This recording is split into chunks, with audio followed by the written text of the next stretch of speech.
Nagsalita na ang actor-politician na si Arjo Atayde sa totoong dahilan kung bakit hindi siya tumuloy sa inaabangang action series Incognito.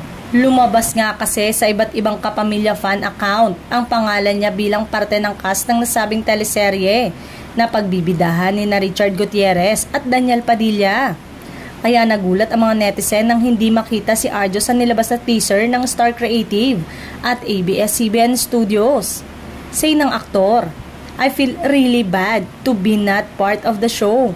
Not for anything, but again, like what I said po, hindi ko na pahahabain ang aking explanation na may mabigat na puso na kailangan kong tanggihan dahil malinaw na meron akong iba pang mga prioridad sa ngayon.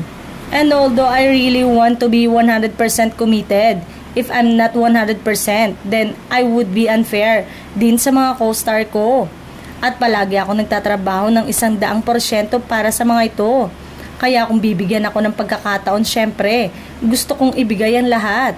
Pero sa ngayon, kailangan kong tumutok dito." Paliwanag ni Arjo nang makapanayam siya ng entertainment press at vloggers sa naganap na pa-Thanksgiving niya after niyang manalong Best Male Lead in a TV program sa Content Asia Award 2024. Samantalang, pinaglabanan ng 6 na mahuhusay na Asian actor ang nasabing international award na kanya namang napanalunan dahil sa mahusay niyang pagganap bilang Anton de la Rosa sa hit series na Katleya Killer. Kahit hindi nga siya tuloy sa nasabing teleserye na Incognito, ay may mga aabangan pa rin sa kanyang mga proyekto.